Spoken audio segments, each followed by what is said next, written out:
And thank you for joining us for an abbreviated edition of Meet the Press Now. I'm Ryan Nobles, and we're going to talk more about the developments over the past 24 hours in the 2024 election. Joining me now from West Palm Beach is NBC's Vaughn Hillyard, who's, of course, covering the now president-elect Donald Trump.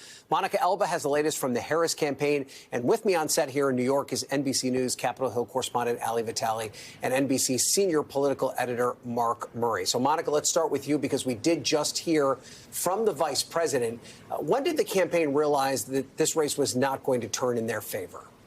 Well, certainly overnight, Ryan, there was a realization of the fact that her path to 270 had quite quickly vanished and evaporated. They had maintained there were a couple of pathways to 270 that then became basically just the blue wall.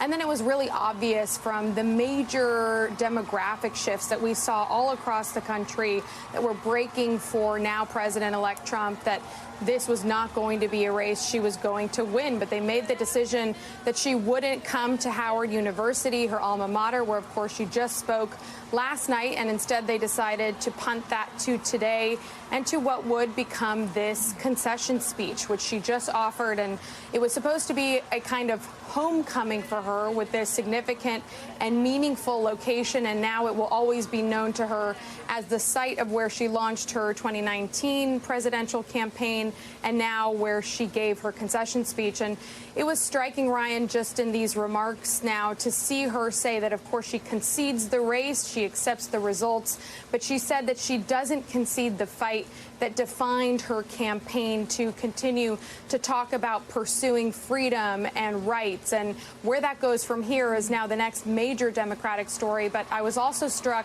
as somebody who was in the room covering Hillary Clinton, the former 2016 Democratic nominee's concession speech 8 years ago, by some of the parallels that we saw here, just in terms of the length of the speech, identical, both 12 minutes. Some of the lines were the very same, wearing what appeared to be a purple suit, much like then Secretary Clinton did as well, to try to project this moment of unity in the country and to try to call for this peaceful transfer of power. But you also did see beyond that a call to action from the vice president, trying to really urge her supporters. She said it's not really the time to get sad and to despair. It's the time to actually roll up our sleeves, in her words, she said, and get to work. So now it really becomes about how that action takes place, whether she is the person to lead that, how that all works. And then we'll look to President Biden, who is also expected to address the nation and the election results tomorrow from here at the White House and offer a similar message, again, trying to really stress this difference in tone and contrast from what we saw in 2020, when there wasn't a peaceful transfer of power and when Donald Trump did not invite Joe Biden to come to the White House. We know that President Biden has invited now President-elect Trump to come visit him in the Oval Office. We'll see if that happens in the coming days. And he has also pledged, Ryan, to attend his inauguration in January. Okay. All right. Monica Alba from the White House. Thank you for that. Let's now get the view from Trump world. Vaughn Hillyard is in West Palm Beach. What's happening inside Trump world right now, Vaughn? This has been a whirlwind 24 hours for them, I'm sure. Right, and it's actually been relative quiet from Donald Trump himself and his campaign.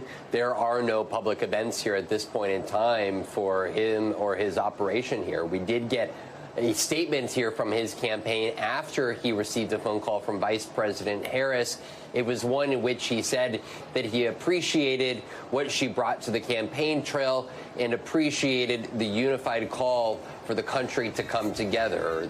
The statement from the campaign was a stark contrast to what we heard from Donald Trump explicitly on the campaign trail for the last 3 months when talking about Kamala Harris and President Biden and his Democratic perceived enemies. This, for Donald Trump, is now a moment in which he is tasked with setting up a second Trump administration, a cabinet, and finding 3,000 plus political appointees to fill out the government come 2025. And I was talking with Robert F. Kennedy Jr. just this afternoon. He was making his way to Mar-a-Lago to meet with transition officials about the potential role, for example, that he would play, potentially as a nominee for HHS secretary or a White House health czar. These are the type of conversations that are going to be taking place in the weeks ahead, much like we saw take place at Trump Tower in Midtown Manhattan in 2016 and at his Bedminster estate. But that operation has moved south 8 years later. Okay. Vaughn Hillyard, thank you for that. In Florida, let's now bring in Mark and Allie. Mark, you're going to be taking a look and dissecting these numbers maybe for years to come. But as your initial assessment, was this more about Kamala Harris's shortcomings, or was it about Donald Trump's ability to continue to expand this base, which we thought had a ceiling for many years? Ryan, I'm an all-above person. I think everything ended up mattering in a presidential election. And obviously, let's start first with Donald Trump's campaign. They made a decision, as our colleague Garrett Hake noted, from the very beginning that they were going to go after low-propensity voters, try to get men, Latinos, younger men. And it actually paid off for them. They were able to kind of reinvent the electorate, and we saw it last night. But obviously, to Harris's point, one of the things that really struck me in her concession speech was my journey as a candidate for 107 days. I mean, when we talk about the unprecedented nature of this campaign, that's one of the switch that we ended up seeing, and her having just a little bit more than 3 months being the Democratic nominee and on the top of the ticket. But then let's don't also forget the role that President Joe Biden had in this. And when I look at the numbers and you go through the exit poll, a 40% job approval rating for him, 73% of voters who say that they were dissatisfied or angry with the country's direction. A lot of what ended up happening last night was a condemnation of the current president and his administration.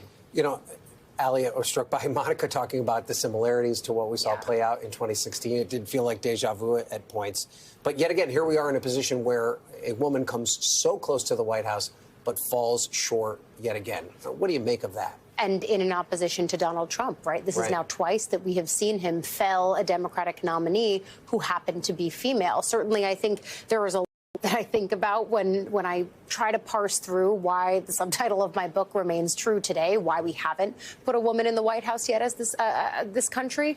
We'll have time to parse that through, the gender and the sexism. All of that stuff is unquantifiable. I think the other piece of this, though, that is quantifiable is the role that abortion played. And I think the casual connection that a lot of strategists and even maybe the Kamala Harris campaign itself were making between abortion and reproductive access as a female issue, which we know it touches all genders, but making that assumption that it was going to reshape the way that women came out to vote. And at the end of the day, even despite reporting that I and others had done around white women potentially shifting and bucking their typical trend of voting Republican, they did exactly what they always did because the economy and even concerns about democracy, maybe not in the conventional way that Biden used to talk about it, but those seemingly trumped abortion. To that point, I mean, how surprised were you to see these referendums across the country go the way of reproductive rights advocates, but then in some states still vote for Donald Trump? It's one where I wonder if people are going to question the strategy, right? Because it showed what we often talk about, which is that voters can hold multiple things and multiple decisions in their head at one time. We went in talking about ticket splitters for Senate races. Clearly, we saw some of that bear out. But what we didn't go in is wondering, would people register their complaints with abortion politics in this country and then separately still vote for Trump, despite the fact that he's the one who put this landscape in place in the first place? So where do the Democrats go from here, Mark? How do they begin to rebuild their party? Well, they have some duties to do. One, they need to see who is actually going to control the House of Representatives. And so that's a big thing. And, Hakeem Jeffries, if he's the speaker, would play a big role. Although when you do look at the map right now, you might want to be Republicans rather than Democrats with those remaining uncalled House races. Then they ended up having to there'll be a new DNC chair. And then, Ryan, I think the biggest part is that the 2028 presidential race is kind of off and running. I mean, nobody's doing anything right now, but it's going to happen, certainly on the Democratic side, and that would probably be a robust field. And remember, we really didn't have that at all when Joe Biden at the time was running for re-election. But the other thing is that Donald Trump's going to be a lame duck president, too. You end up having J.D. Vance as vice president, but will there be another Republican who wants to challenge? So I think there's going to be a lot of interesting cards to play over the next several months. We have less than a minute, Allie, but your take on the balance of power do Democrats think they've got a shot to hold on to the House and at least have some bastion of power? They think they've got a shot. They think it might run through New York. We haven't called those races, at least not the last time I checked the board that's sitting behind me. They're going to hold out that optimism until they don't. But I think that Mark is right to point out that just when you look at the seats that are there, the way that the vote counting is happening at this final moment, it's a tough map still for Democrats. And you and I know the chaos of the last 2 years. The fact that competency wasn't factored into the House majority is stunning. Yeah, definitely when you see how voters behave when it comes to this, they don't often attribute the failure of Congress to their individual member. And that may be what we see play out here as these votes come in. We continue to count them all. Guys, thank you for being here. We appreciate it. We all need sleep. We're back tomorrow, though, with more Meet the Press Now. But there's going to be plenty more news on NBC News Now, including with Hallie Jackson right now.